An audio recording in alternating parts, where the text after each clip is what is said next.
up, guys? This is Adam with TableTopVibes, and today we're taking a look at Age Contrived Folklore and Pilgrimage expansion by Bellows Intent. And so let's just go a quick overview of Age Contrived. It is a awesome, super fun Euro game where you play as gods in this cool new world that has contrived, and you're trying to gain followers, and you're putting out monuments or building monuments and putting out energy to construct these monuments.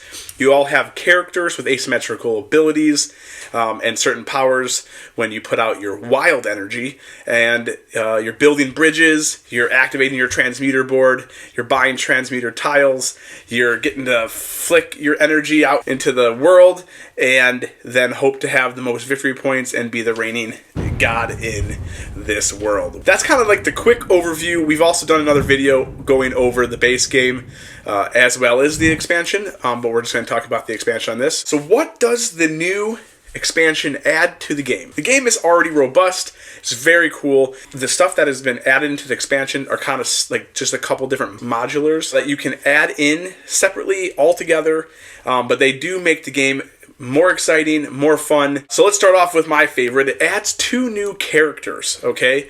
This dude, right here on the box, I don't remember his name, but he's this really cool knight dude, and his ability is he can tear down a piece of a monument that is being built or built to build a different monument. So he kind of like goes reverse on the monument building aspect. So that's kind of like a kind of cool, fun aspect. So like if people are trying to get monuments built, which the end game in the base game is if all the monuments are built, then the game ends. With the expansion, it's all the monuments and shrines, which we will talk about momentarily. So he's really cool. There's also another character that has like a flute, and he can go into the pool, which is like where you put your energy, where it helps you transmit your energy out into the world, onto monuments. And the pool helps you then buy more transmuter tiles for your transmuter board. And so it's very cool. So 2 new characters to play as. This is a 5-player game. I think personally that it plays amazing at 5 players. Having all the monuments on the board is a blast, and having everybody kind of just going around. The other thing it adds is a folklore expansion. Go figure, it's called Folklore and Pilgrimage. So we're going to talk about the folklore aspect, and then we'll get to Pilgrimage. The folklore aspect adds like this ability to charge up these artifacts and put them on the board, and it also really helps with player interaction more. You get more folklore abilities digging into your character, kind of like gives more backstory-ish feel, more lore, and then it also makes you move around the board more because you're out there doing these artifacts, these epic kind of quest feel things that then give you more benefits. And it has a little new sideboard that you can use to track up and down, which is a lot of fun. I personally love tracks, so adding these tracks into the game just make it even more Euro-y and make it even better because it gets that crunch, right? The other aspect is you have doubler tokens, right? So you can put these doubler tokens out on the board on your energy, so now it doubles that energy. You have new like endgame scoring cards, which I love this aspect. I super love it. There is endgame scoring in the base game. It is mostly like achievements, and you have to try to... There's only 3 out there usually, it depends on the player count. But then having these cards adds another like aspect that you can shoot for and try to plan for in your mind and hope that it works in the board and on the world while you're playing the game.